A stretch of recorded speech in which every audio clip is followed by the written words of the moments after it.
Hey everyone, and welcome to the Sunday Go One Piece podcast. On this episode, we're going to be diving into episodes 511 through 513, which will cover manga chapters 593 through 595. In these episodes, we get to see the rest of the world and their reactions following Luffy's recent appearance in the newspapers.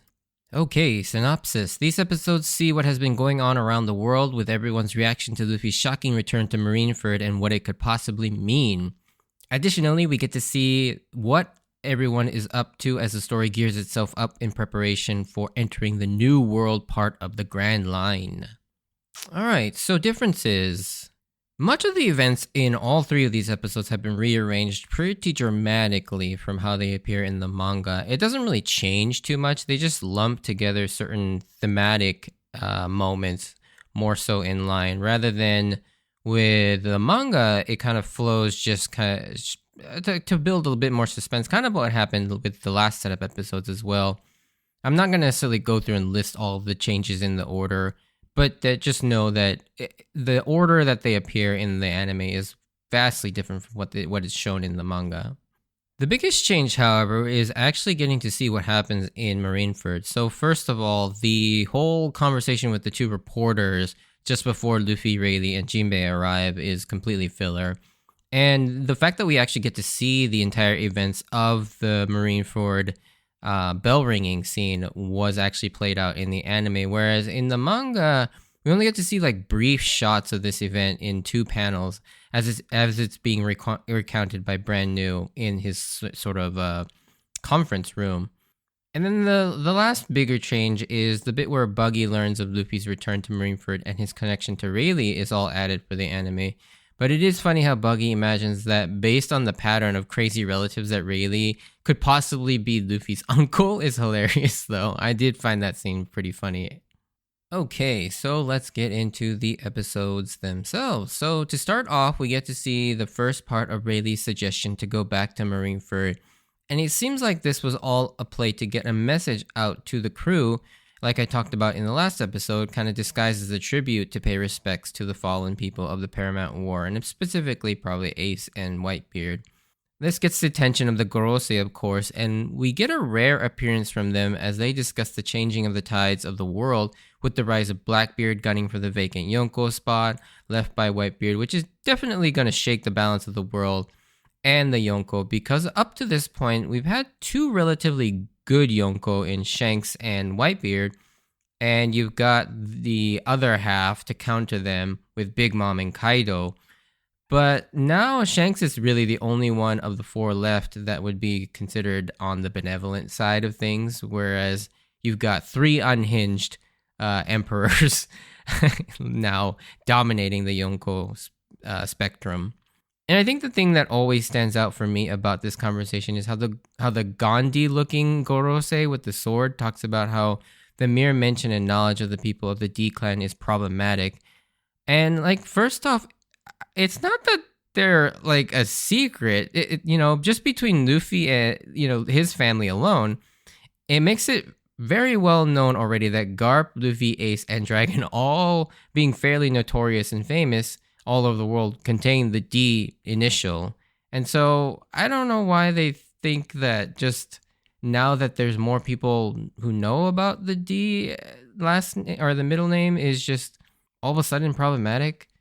This just seems really weird to me. Like, I know why it's problematic, but I just don't understand why all of a sudden it's such a big deal. But I suppose they don't want people getting curious and start digging into what the D-Clan is. They're clearly a threat to the world government and the Gorosei. And I find it very interesting the mere known existence of the D-Clan is a threat to them, as if it's not so much the people themselves, but what they represent, or possibly their ideas and philosophies, is in direct opposition to them, which makes sense, because it seems like all the D-Clan members strive for some form of freedom, while the Gorosei and the world government are all about control and oppression.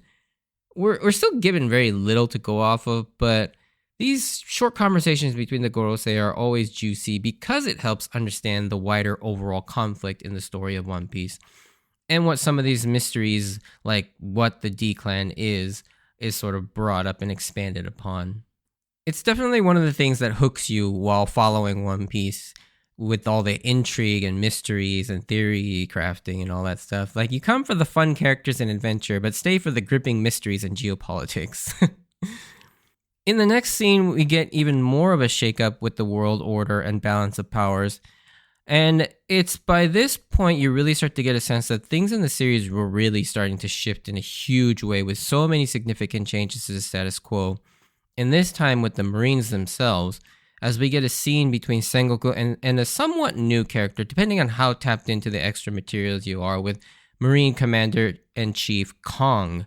And for many of you, this might be your first introduction to this character, but he actually made his canonical debut about a year prior to this in the publishing of the chapter/episode, which was based on the One Piece Strong World movie tie-in comic, Volume 0, Chapter 0, or Episode 0, where we saw at the beginning of that chapter, set 25 years prior to the current day, he was seen ordering Garp not to go after Shiki, as well as refusing a promotion to Admiral yet again. And this is actually part of Garp's character that I haven't really touched on to this point, so I'll circle back to that in a second. But continuing on with Kong, he is a rank even above Sengoku and was the Fleet Admiral during Sengoku and Garp's prime era. And very little is known about this character, as he's only made like 3 appearances in the entire series, even up to where I am at episode 1100. It's unclear what he actually does, since the Fleet Admiral is the one mostly in charge of the military forces. It's not quite clear to me what Kong actually does, other than maybe oversee the Marines as a whole from like a bureaucracy standpoint. I'm that part I'm not entirely clear. I'm just kind of guessing at this point. It's revealed that both Garp and Sengoku will retire and be relegated to instructors and mentors for the next generation of Marines. But this appointment seems more of a political one, so as to not show a sign that the 2 most prominent figures aren't just abandoning the Marines after all this and shaking the confidence of the people in the world. There is definitely a bit of subtext that both Sengoku and Garp have kind of chosen to retire at this moment, not just because the values and ideals of the Marines have changed with this new generation, and that it no longer kind of fits with what their beliefs are. And this was particularly apparent with how the Marines approached this whole war. And for Garp in particular, it was hard for him to reconcile these changes in values. But you can also almost get a sense that they're a little disappointed, but also kind of have hope for the future of the Marines with the right people, which leads Sengoku to recommend Aokiji as the next Fleet Admiral. Now, this is really interesting because I think Aokiji would make a great Fleet Admiral. He would potentially be able to change the direction of the Marines for the better.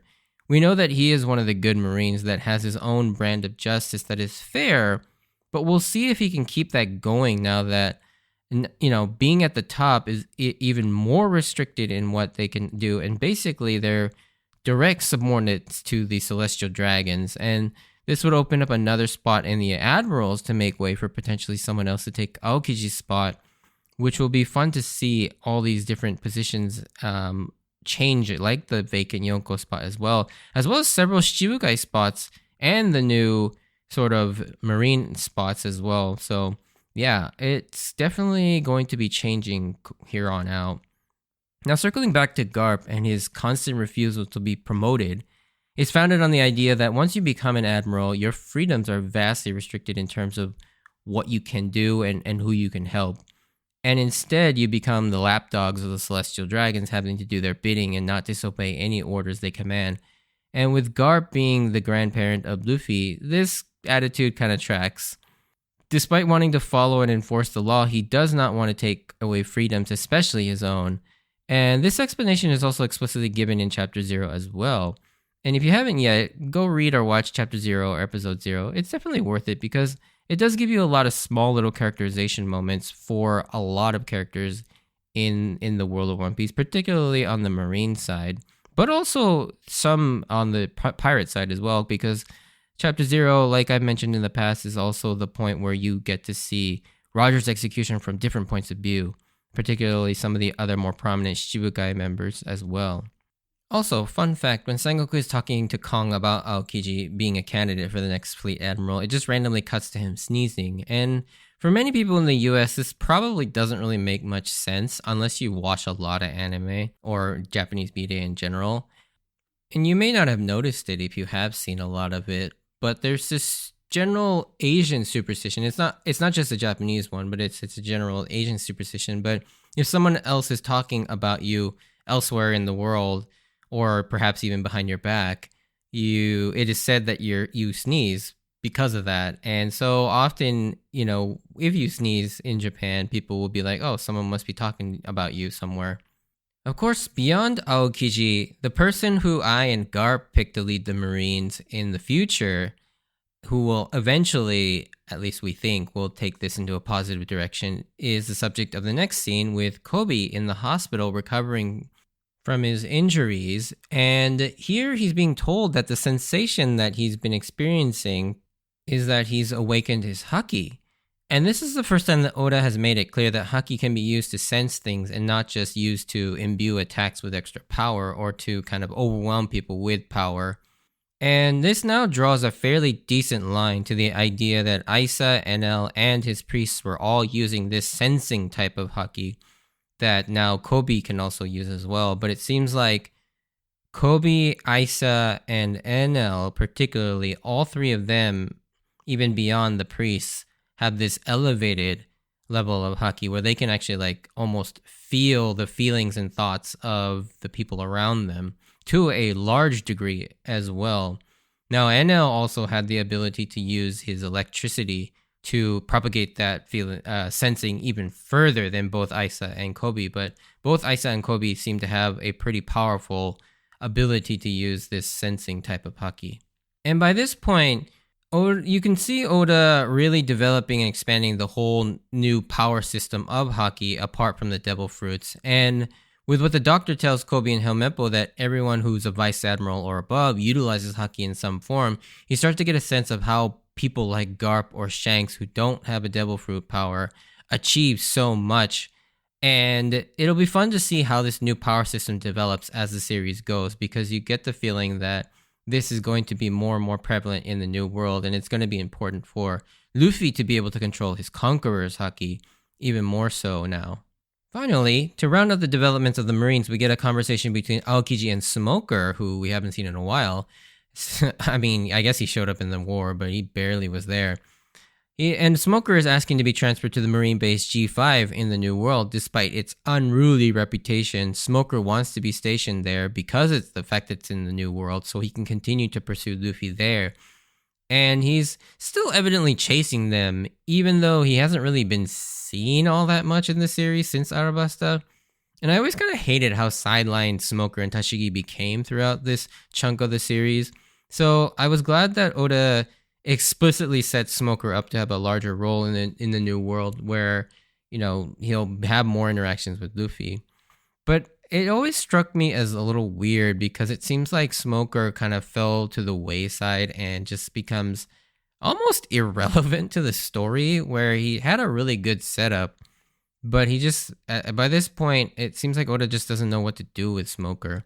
And unfortunately, it seems like that's kind of the case for the rest of the series, but I don't know. We'll see though. I trust Oda that he's gonna pull something out of his ass where Smoker plays a huge role later on, because he has been set up in a pretty large way. Episode 511 then also looks at the state of the world from the pirate side of things, with a round robin between all the worst generation pirates, starting with Kid. And a couple things to mention with this scene is first the explanation given by Killer for Luffy ringing the ox bell 16 times. And they're all interpreting that Luffy did this to show as a power play or dominance, and that the new era sort of is his, and he's sort of trying to signify that to the world or something to that effect. But we all know this wasn't Luffy's intent, and it's another subtle clue about what the message that Luffy was trying to send to his nakama was. And this is a very minor thing, but I believe this is the first time we get to hear the first half of the Grand Line officially being referred to as paradise, as in the sense that it's a paradise compared to the dangers of the New World, which is so funny considering from outside the Grand Line in the East Blue, the paradise half of the Grand Line was referred to as the Pirate's Graveyard, And that almost seems laughable now, but it's all about perspective for sure. Like, it's clear though that based on Marineford and the war, that there are still people who are far, far stronger than we could have ever imagined, even in the Grand Line. But the New World has definitely been teased as something else that we imagine people like Mihawk or the admirals are like all over the New World. And yeah, so we get to kind of see the horrors of the New World throughout this sort of montage as we hop between the different worst generations. We then get to see something insane as we focus on Gang Bedge and his ship as it gets sucked into the sky. Almost like an alien UFO is sucking them up, and it seemingly gets destroyed. And I'm just going to straight up spoil this for you and say that we never learn what the F happened here. And it still bothers me to this day that this moment was never explained, never followed up on, because it just seems so wild that it's just there. In fact, most of the crazy things shown here are merely just to show how insane the New World is. And it doesn't really play much of a role in the future events outside of maybe Basil Hawkins' section. And there is something that, of a follow-up to that scene. But like Uruge's scene where he gets to the island that's raining lightning bolts, that's never followed up on either. And so we get to see all these like crazy cool things, but it's never actually touched upon later in the series. I mean, as far as I know. Now that we've seen many of the worst generation and the newer characters, we finally get to see some of our old favorites react to the news as well. But first, we get a funny yet oddly heartwarming reunion between Buggy and his crew. And I will say one thing that I completely forgot here is that we learn the hierarchy of Buggy's top of officers. Like, for some reason, up until I rewatched this, I had never even thought about this, and I completely forgot about it, apparently. That Moji is the vice captain of the Buggy Pirates, and Kabaji is the chief of staff. For some reason, I had it in my head that Kabaji was actually second in command, while Moji was third, but it's the other way around, apparently. And I honestly forgot about this until this rewatch. But Buggy also gets a letter from the world government at the end, and I and many people kind of predicted what this letter was, but just in case, I will leave you all in the dark to avoid spoilers if you want to be surprised about what this letter contains. Because we don't find out about this probably for another several episodes. Now the next stop is back to Sabodi, and I think this is a really sweet and really endearing thing that during the Straw Hat's absence, Duval and the Flying Fish Riders, along with Kami, Hachi, Pug, and Shaki, have all been protecting the Sunny. And it's kind of ironic that they're protecting it from a monkey-looking people, but not just any monkey-looking people. Their boss looks exactly like Sun Wukong, which is the main character from the Chinese folktale Journey to the West. And this, I feel like there are many layers to this random inclusion. First off, there are some parallels to both Sun Wukong's character and Luffy himself, in the fact that Luffy's surname is Monkey. But also, Sun Wukong was the direct inspiration for Son Goku from Dragon Ball, whose creator, Akira Toriyama, R.I.P., was a huge influence and idol for Oda. So I feel like there's like multiple different references contained in this weird cameo. Also in this scene, in episode 512 at the 946 mark, in the Crunchyroll stream at least, is a very obvious Panda Man sighting on the very far left, where Duval's men are all swooning at Duval's handsomeness, and in the anime, they actually throw in a fourth one on the very far left, whereas in the manga, you actually only see three of them. So Panda Man is not actually present in the manga version, but he is there in the anime. But just when you think the scene is going to end, a huge twist arrives when Kuma appears for some reason. And Shaki kind of hesitantly tells them that everything's okay, that he's on their side. But she's also not quite sure, and it's left a little ambiguous because we, the audience, know that Kuma has lost his consciousness and is basically an unthinking machine. So it's conceivable that he's actually here to take out the Straw Hats and their ship by order of the world government. And so this scene kind of leaves you on a cliffhanger of not being quite sure what Kuma is actually here to do. But we all know that none of these people can take on Kuma, and so it's most likely that Kuma is not there to actually do any harm. Also, on a side note, there's some funny wordplay here that's kind of lost in translation when it comes to Kuma appearing. So when Kuma does appear, the writers start screaming, "Kuma has appeared!" And when you say that in Japanese, since Kuma in Japanese is also bear, Dubal is like, when he initially interprets this call, he thinks they're all saying, "A bear has appeared," which is why he goes, "A bear?" And there aren't any bears on this island. And so that's kind of where that joke is because Kuma obviously doesn't mean bear in English. So when you say Kuma has appeared, you just think, oh, Bartholomew Kuma is there, not a bear is here. We then go back even further to Arabasta, where we see Chaka, Pel, Cobra, Inigaram, Karu, and Vivi's reactions. And I always love seeing Vivi. I miss her being in the story. I mean, it's no secret that I love Vivi. And one thing you'll notice about this is that Cobra's voice actor has changed, as the original actor Iemasu Kayumi had stepped down from the role. I don't quite know why, but I would assume it was due to his age, as he was around 77 when this episode aired. And he would unfortunately pass away 3 years later at the age of 80. And he is replaced by Toshiya Ueda. And this would actually be the only episode he voices Cobra, and Cobra would again be recast in his next appearance much later in the series. Following the Arabasta train, we get to finally see what became of Crocodile after the war, which is probably the character that I was most curious about. Although very brief, we get to see something very interesting that's been building ever since Crocodile's reemergence in the Miss Golden Week cover story. We see Crocodile reading the newspaper and wondering what the heck Luffy's doing, but the real interesting thing is how cryptic the conversation is between Daz Bonus and Crocodile. There's definitely long been a discussion about what this conversation meant, because Crocodile responds with, "Is that a sarcastic comment aimed at me?" with Daz's comment that Luffy has a wound and those take a while to heal. Of course, on the surface, you think he's talking about the giant chest wound from Akainu's attack that he sustained, and in turn, he's referring to either Crocodile's face scar or missing hand. But of course, there's quite a bit of subtext with this, and you can interpret this as them kind of talking about more emotional wounds, with Luffy's being the huge amount of emotional trauma that he sustained by failing to save Ace.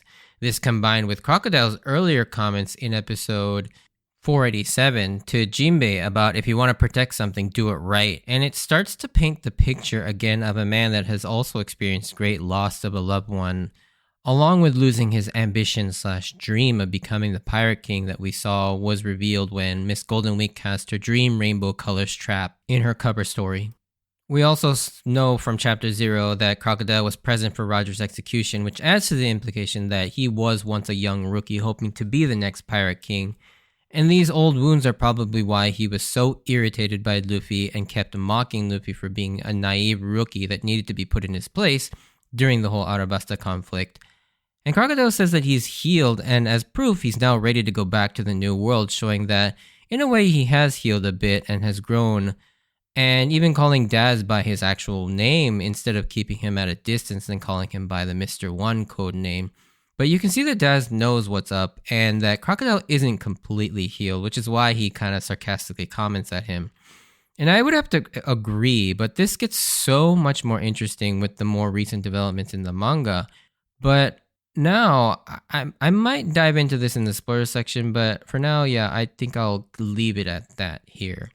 So the next scene, we get views around the East Blue. These were actually added in the anime that I didn't necessarily mention in the differences section. But I love the scene where Dadan and the gang all go to the old treehouse to show Ace that Luffy is all right and that Ace can finally rest in peace. And I have to say, I absolutely love this scene. Dadan is such a caring and loving mother to them, and it's amazing how supportive she is of her boys. Like, it's such a like wholesome thing. And I love any scene that Dadan is in now. And finally, getting back to Luffy in the present day, they talk about whether the crew managed to understand the message, but I more or less want to mention this scene for the funny jokes between the Kuji pirates, all still under the impression that all men are made of rubber and are just randomly tugging at both Rayleigh and Jinbei in addition to Luffy. And then the comment by Rayleigh that they all should probably understand the message, even though one of them seemed a little dense. And we all know who he's talking about immediately, which is what makes this so funny. And poor Zoro at the end of these episodes just can't figure it out. It takes him forever.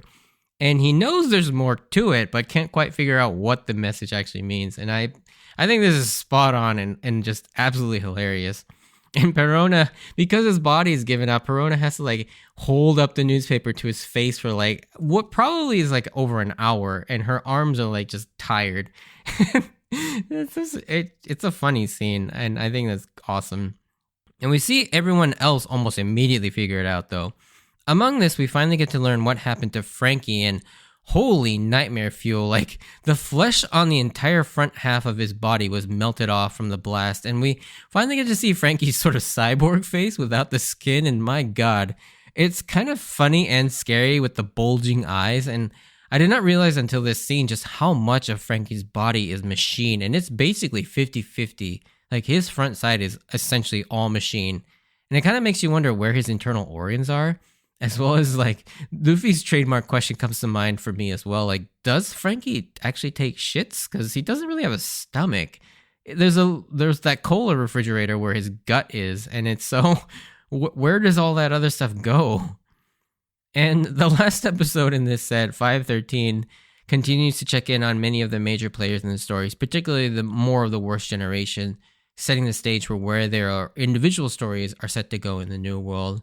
And additionally, we get to see Blackbeard and what he's been up to since his escapades at Marineford. And this scene is probably the most curious looking back in retrospect, because at the time, I had no idea that this scene kind of laid the seeds for a major plot point for something more than a decade and a half later down the road.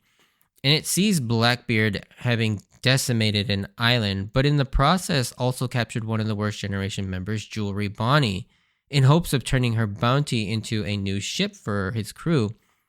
However, Akainu is personally tracking Blackbeard, making it so Blackbeard has to run, but leaves Bonnie behind.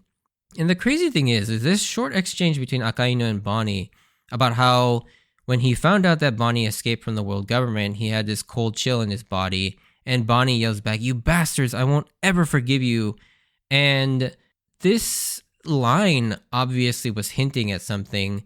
Not only does it imply that Bonnie was at some point imprisoned by the world government and she somehow escaped, and it seemed most like a throwaway line at the time that would kind of get explored hopefully at some point later.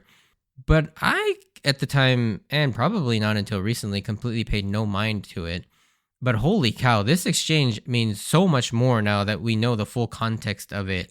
And yeah, it's nuts to think that Oda was hanging on to the fruits of the seeds that he would plant here. And especially with Bonnie's character, this episode aired in 2011, and we would not get the full context for this until 2023. And definitely file this scene away in your memory as you go. Also, to a much lesser extent, the scene with Deus Drake, because this also sets up what he's going to be doing in the new world when we catch back up to him much, much later as well. Moving on, it's interesting to see that Moria is still alive, as in the Doflamingo scene, he claims that Moria disappeared, but he was pretty much on death's doorstep, apparently. This scene always seems strange to me because Doflamingo seems like the kind of guy that if he wanted someone dead, they'd be dead. And I remember when I was thinking about this scene when I first read it, I interpreted it as Doflamingo not necessarily helping or working with Moria, because the conversation just didn't seem like two people that had some sort of a working relationship, but more so Doflamingo, like Mihawk, just not really trying all that hard, because at the end of the day, they're annoyed at taking orders from the world government and only do it out of obligation. And they almost always do it half-heartedly with minimal effort. And in this case, I feel like it was sort of a willful incompetence on Doflamingo's part, just to kind of annoy the world government, and his way of sort of asserting dominance over them in small ways. But this is an amazing scene that again adds to the tapestry that is Doflamingo's intimidating, dangerous, threatening, and frankly kind of unhinged aspect to him, especially the way he giggles at the end. Like, Doflamingo's laugh is one of the more cooler laughs in the entire series. It's just so menacing, and every time he does it, he's just exuding this sort of menace like aura all over him. It's pretty wild. And finally, with Luffy's message in tow, the final scene shows Chopper deciding to return back to the bird island to train, research, and hone his skills. And this scene is played up for some laughs as he tries to dodge the awkwardness of returning so quickly by taking a page out of Usopp's book and creating a superhero alter ego, the Masked Chopper. And it's also seen right through, which I don't know how he would have known to do this, since he was one of the two people who didn't even know that Sogeking was Usopp. And this joke, I mean, is kind of funny, but it also kind of doesn't quite land for me as well. But what did land for me was the joke that comes later when he discovers that the tribespeople, despite their appearance, are actually very intelligent and advanced. And however, Chopper rather rudely voices this sort of insulting take on these people out loud right in front of one of them. And the reaction from the dude is just so hilarious as he's just completely shocked at the insulting nature of this comment that Chopper is making without him even realizing it. Just thinking about it makes me chuckle a little bit because his reaction is what really sells it. Not so much Chopper's just blatant insulting comments. And then we get an incredibly sweet recollection of Chopper's flashback and the events of Drum Island, completely reanimated, I might add. And Chopper remembers how hard his life used to be and how Luffy helped him discover how much better life can be. But he also feels like he hasn't been able to do anything for Luffy when he and the others needed him the most. And probably one of the most significant moments in Chopper's character development is the fact that I love when we initially meet Chopper, he was always ashamed of being a monster and always self-conscious of this fact. And one of the more subtle moments for Chopper, if you remember back, is how when he first saw Luffy stretch against Wapol and was shocked and asked, "What is he?" And Sanji just kind of turns to him and happily replies back, "He's a monster," as a term of endearment, showcasing his absurd strength to the point where now, as a fandom, we label the three strongest members of the crew as the Monster Trio. And now Chopper's biggest fear was always being rejected by the world for his monstrous appearance, but Luffy has shown him that it doesn't matter and that it's okay to be himself. And coming full circle for Chopper, he's now ready to get past his own greatest fears and insecurities if it means that he can help Luffy and his nakama never go through something like what happened on Sabaody ever again. And of course, Chopper was probably talking mostly metaphorically about his own fears, but also, like, how could you not get excited at the prospect that he was also probably talking quite literally and hinting that he was going to train to be able to control his monster point transformation, which would be awesome to see. And now, to kind of close it off, yeah, we started on Chopper, setting him up for his journey in preparation for the new world. And on the next podcast episode, we'll be exploring the episodes that cover the other members of the Strong Hats and see where they will go in their respective journeys. But yeah, if you did enjoy this, send me a like or comment. And if you want to join me on this journey of rewatching One Piece, please consider subscribing. Check out my Instagram and Twitter account at SunnyGo Podcast for updates on when I post new episodes and see some pictures on my manga collection. As always, I wanted to thank you for taking the time to listen to my podcast. I will have a few spoiler section comments, but if you're not interested in those, stay safe out there, and I hope to see you on the next episode. Bye!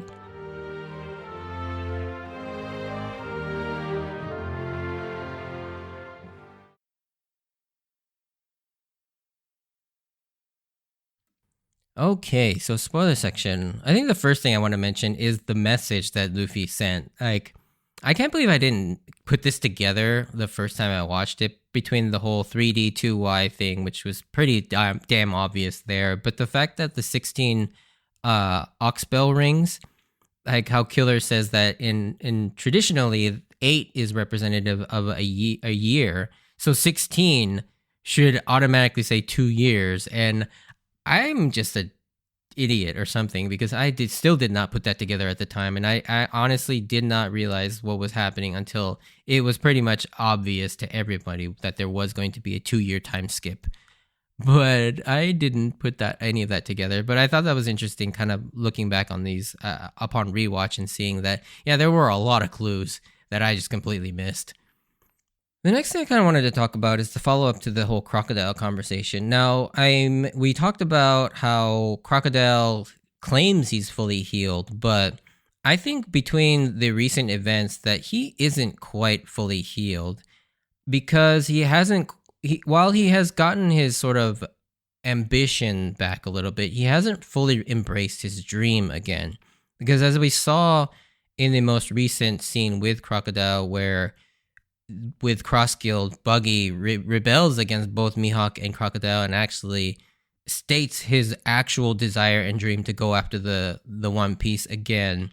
Crocodile gets extremely frustrated. Like, Mihawk gets annoyed at that moment too, but Crocodile, like, you look at his face, he's just like, his veins are about to explode.